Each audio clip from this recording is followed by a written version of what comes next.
that Israel has called us the legal arm of Hamas. The government of South Africa is the legal arm of Hamas.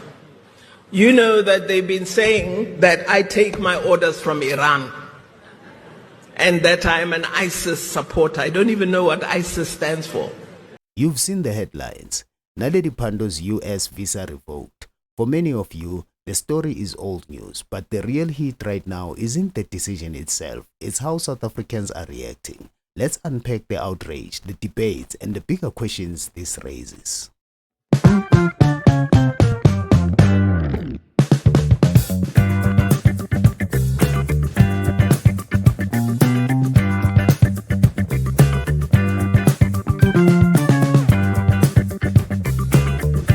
Across social media platforms, South Africans are calling the move undemocratic. Comments like, when you start banning people because you don't agree with their views, it's a sign of weakness.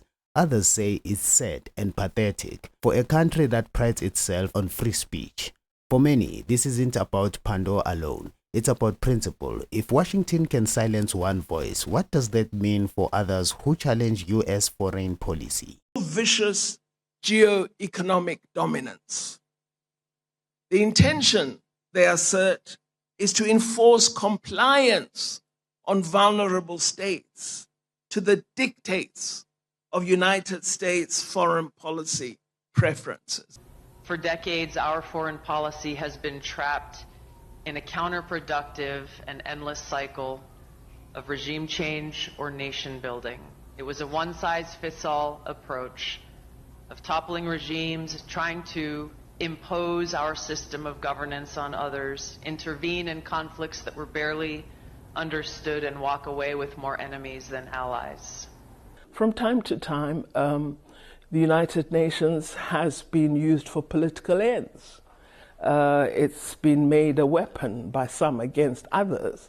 We have to end that. Some South Africans are saying maybe it's time we revoke American visas in return. That's a strong reaction, but most agree we are not at that point yet. Still, the sentiment shows how deeply people feel this is a slap in the face, not just to Pandor, but to South Africa's sovereignty. To come in and seek to teach a country that, we know how democracy functions, and we've come to tell you, you do it, it will work for you. I think it leads to defeat. So we need to think in different ways.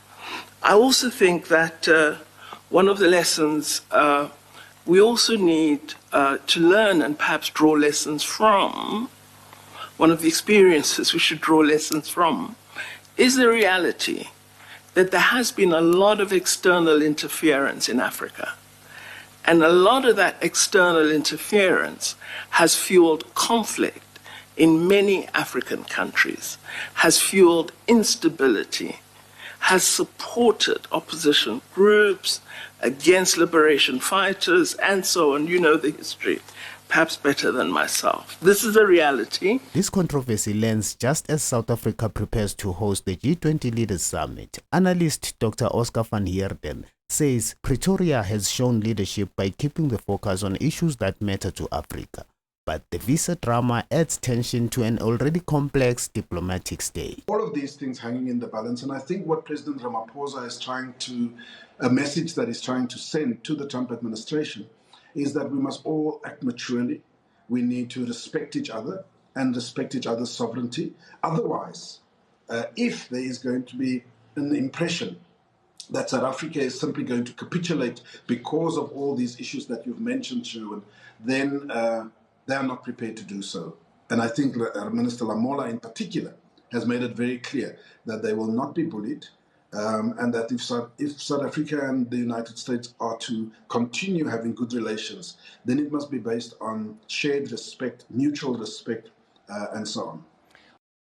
South Africans are asking, will this overshadow the summit, or will this strengthen our resolve to stand firm on global justice issues? And then there's Donald Trump. He's been pushing the false narrative of a so-called white genocide in South Africa, linking it to BEE laws and even Elon Musk's Starlink ambitions. Pandor publicly rejected those claims.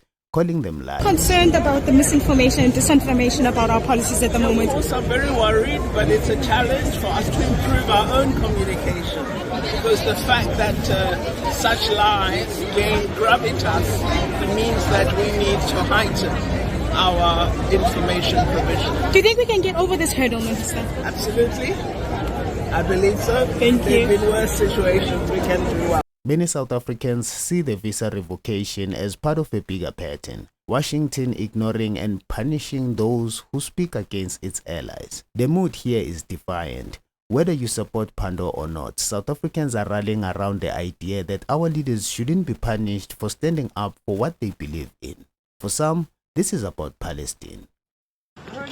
My name is Naledi Pandor, and I'm the South African Minister of International Relations and Cooperation.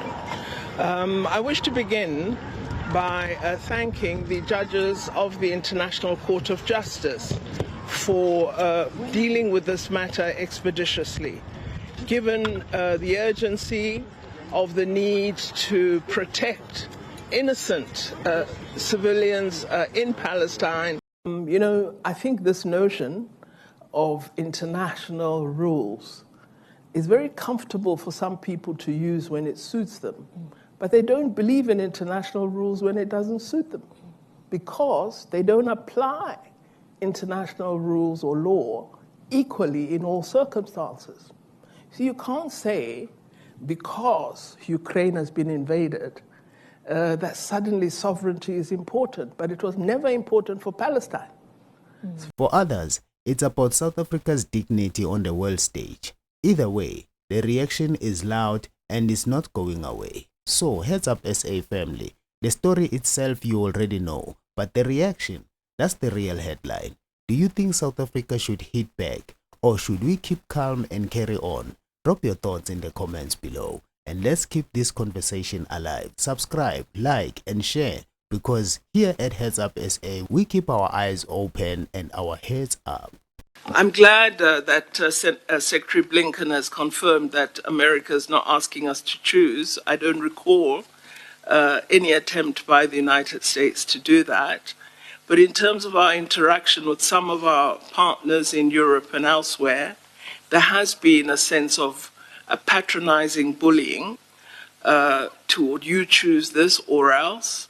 And the recent legislation passed in the United States of America by the House of Representatives, we found a most unfortunate bill that we'd hope the media would say more about, because when we believe in freedom, as I'm saying, it's freedom for everybody. You can't say because Africa is doing this, you will then be punished by the United States. So that's been a disappointing passage of legislation by one house, and we hope the other house will not agree to such offensive legislation. So indeed, it is important that all of us accept our ability to hold different opinions. We are, after all, sovereign nations that are regarded as equal in terms of the United Nations Charter. We may differ in terms of economic power and economic ability to influence development in different parts of the world, but what will make the world work is if we respect each other. This is very, very important. And one thing I definitely dislike is being told either you choose this or else. When a minister speaks to me like that, which Secretary Blinken has never done, but some have, I definitely will not be bullied in that way, nor would I expect any other African country worth its salt to agree to be treated. Deepest condolences to the people of Palestine for the loss of lives. We have become tired at the abuse of the people of Palestine. South Africa is a long-standing partner in solidarity with the people of Palestine, given that they supported our own struggle for freedom. We believe they have a right to enjoy justice and freedom, and we call on the world to be as concerned about the deaths of Palestinians as they're concerned about deaths of any other nation in the world. So we really believe we want to hear the ICC indicating that an arrest warrant would be issued for leaders of apartheid Israel who are the ones who are supporting the massacre of the people of Palestine.